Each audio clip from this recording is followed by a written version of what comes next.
This is just morning. It's really early. It's 5:15 early. The sun's not up, but it's better than the last time I tried this, which was cold and raining. So this makes a nice change. Might even get a nice sunrise, I think, because it's definitely hasn't happened yet.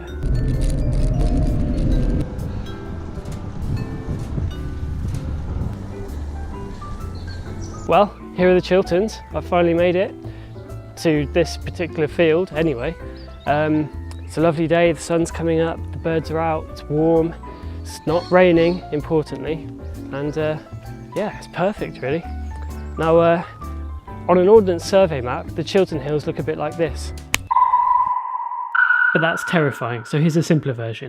The Chilterns are just north of London. They cover 322 square miles and have been designated an area of outstanding natural beauty since 1965. To get there, you can catch the Metropolitan line to Chesham. Mind the gap. You can also get high-speed trains to High Wycombe and Tring. Or if you were a bird, you could fly.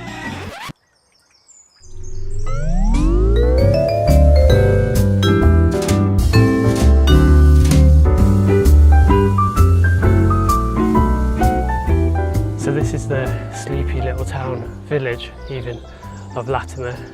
I say sleepy because I think everyone's actually still asleep because it's only 6:30. But this is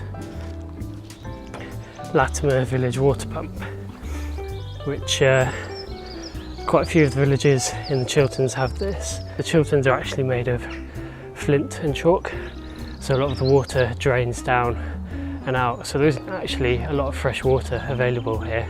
So a lot of it has to be pumped up by villagers and farmers. I'd actually say the Chiltern Hills are probably a close second to the Cotswolds when it comes to the classic British landscape, rural landscape at least, apart from the building works obviously. That combined with maybe the Lake District, Devon, Wales, Scotland, that's quite a lot actually.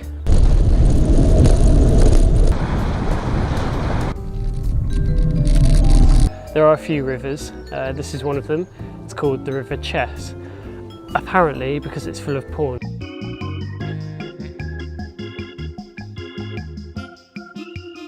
Right, so finally made it to Cheyneys, which is right in the middle of the Chilterns, at the top of a hill, which was hard work, but it's worth it.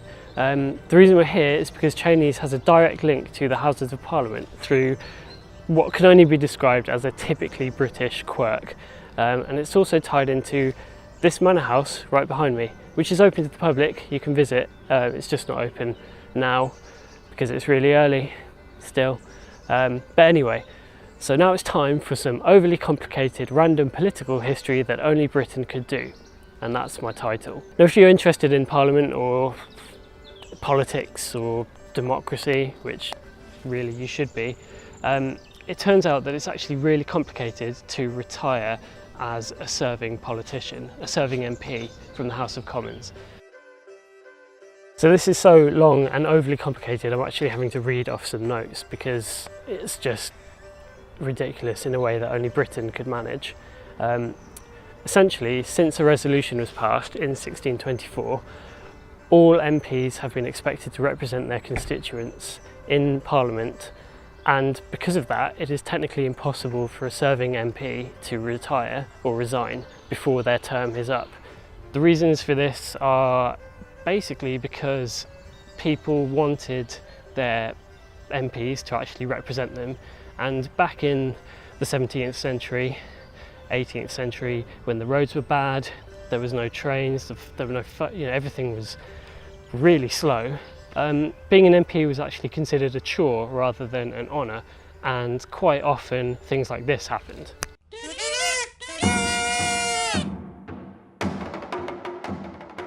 Oh, you there, random person I found on Google Images.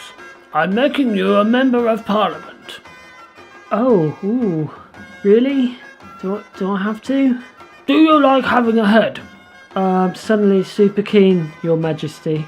So because of things like that happening, they decided to bend the rules slightly.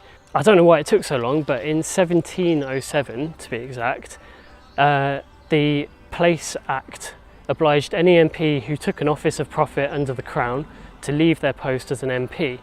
An office for profit is a job paid for by the Crown, and therefore it was considered to be a conflict of interest if they were working for the Crown and Parliament at the same time. So now any MP who wanted to resign could technically apply for a job working for the Crown and thus trigger a conflict of interest and force themselves to have to quit. I said this was complicated. And obviously, if you didn't want to be an MP in the first place, this was a perfect get-out clause. Politicians came up with a clever system which allowed them to take a lot of ceremonial roles, which were kind of obsolete, defunct jobs from the medieval period, and give them to retiring MPs. This is why I've come to Cheyneys, this tiny little village with that manor house behind me. Because it turns out that Cheyneys is situated in what was once called the Chiltern Hundreds, 100 being an archaic measurement of land. The Chiltern Hundreds actually have been around since the Domesday Book of 1086, so they're quite old. And originally all of these areas had a steward and a bailiff who would basically provide law and order and work on behalf of the monarch to collect taxes and make sure everyone followed the laws of the land. Over time, the role of steward became ceremonial, but still an office of the Crown, aka an office of profit. And that brings us to 2018 and the 16th of January to be exact, when MP for Sinn Féin and the constituency of West Tyrone, Barry McElduff, had to resign because he placed a loaf of Kingsmill bread on his head on the commemoration of an IRA bombing. Anyway, he couldn't actually resign as an MP because the law states MPs can't resign. Therefore, he had to take on this ridiculous job title, which is so long I need to read it. So Barry McElduff, even though he's a disgraced MP, is now the Crown Steward and Bailiff of the 3 Chiltern Hundreds of Stoke, Desborough and Burnham. The 100 of Burnham being where I am right now and where Cheyneys Manor is. So there we go, British politics in the 21st century. Because of all that stuff, I actually forgot to mention that Cheyneys Manor was built by the steward and bailiff of the Chiltern Hundreds. That's why we're here, that's why I'm here. Otherwise, I could have said this in my bedroom and just read it, rather than having to flap this about. I'm going to carry on cycling now.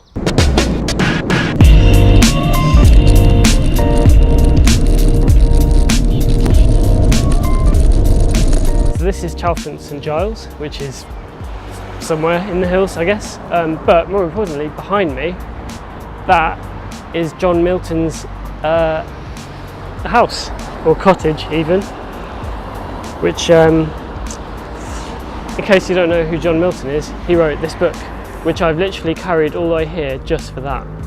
He's branched out now to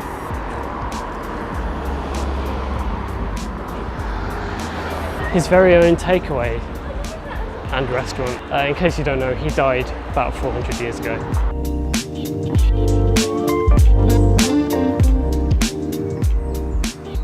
It is an absolutely gorgeous day. Stunning. Look.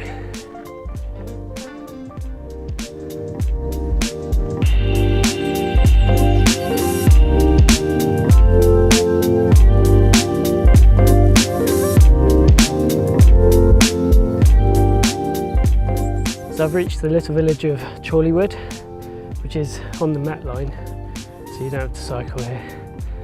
I'm pretty tired now. I think I'm going to call it a day. Partly because I'm getting sunburnt as well. Typical, but yeah, these are the Chiltern Hills. Pretty, reasonably quiet, walkable, cyclable. And they're just very pretty, really. I'd recommend anyone who's looking to get out of the city to come here, have a break for a bit. And if you're visiting Britain, they're not far from London, so lots of airports. You could come here just for that. I haven't really thought of an outro for these yet, so that's it.